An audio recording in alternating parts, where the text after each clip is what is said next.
খাইছিলাম রে একবার জান শেষ ও গুলামর ফুরিয়ে করলাম বদনাগু রাখতো আজকে বাথরুম তো নাই যাই গুলামর ফুরিয়ে এক চিন্তালা আধা খানো ইচ্ছে রে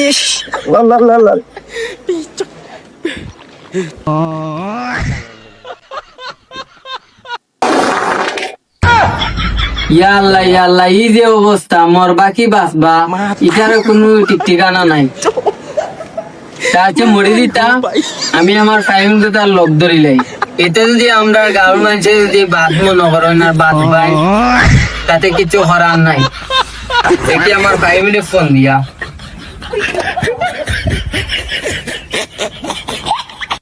হ্যালো ফাইল কোয়াই তুমি নিবাইনি আমারে আমি তো বহুত বড় একটা স্বপ্ন দেখিলেছি তোমারে লইয়া কিতা খোঁজ গুলাম বাচ্চি তুই আমার লগে ইতে তোর অতদিন পরে তোর চকুর পর্দা ছুটলো নি আচ্ছা আয় সমস্যা নাই আর তোর জামাই করি তুই যে শুনলাম ওগুর বলে নাইট ডিল হয়ে গেছে আচ্ছা সমস্যা না তুই আইও আমি তোর লাগে আমি 12 মাসে 6 মাস আমি অপেক্ষা করবো কোনো সমস্যা না তুই আইও আমার লগে আইও আয়ো আয়ো আমি বাগানে দিয়ে দাঁড়াম এখন চিল্লা দৌড়া যাইমু বাথরুমও যাইতাম কইয়া আমি আইও বুড়া বেটা খামো আছে এখন ও সুযোগে বেঠা লইয়া বাগিয়া যাইতাম কি দুনিয়ায় তো ও নিয়মত তো চলে বেটাইতে বেটিন লিয়ে বাগি দেন আমি নাই বেঠা লইয়া বাগি এলাম কিতা বেটি কইতে কিতা গো মাই ও তোহান শোনো কিতা গুনগুনি হল্লাই আমার ফুয়ারে তুই কিতা যাইতা গিনি কোন নিচা মাথা লাগবো আর নাইলে দোরা খাইলে মু বাবার গেছে না বাবা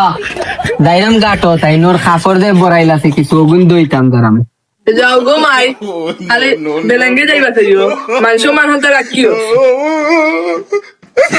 আর ছিলাম বুড়া বেঠার গেছে দোরা খাইয়া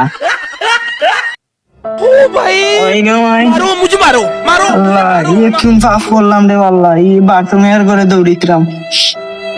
আল্লাহ বাঙ্গা ভালো বেটি জুড়াইয়া দিছে যা সেবা যত্ন করে আর বেটি হইলে তো কোনদিন লাকড়ি ফেলায় ঠিক লাগে যাই ঘুমাই আল্লাহ বাবা বেটি আনো গেলাম তোর তোর বেটে তো বললো হাফর দোয়া গেল এখনো খাইলে না নি তুই তো ভাই আইলে তুই হ্যাঁ যাও বাবা ও মাত্র আমি মুখ ধুই আইলাম বেটি খানো বেটি তো হতো আগে ফোনও মাতলো দেখলাম তাহলে মনে হয় এটা তোর লাড়া বানাইয়া গেছে কি বেটি বাগিয়ে গেছে ও কিতা হইলা বাবা গানে মারি দিছে গুলাম বাচ্চে জালে মারি দিছে রে মান সম্মান মারি দিছে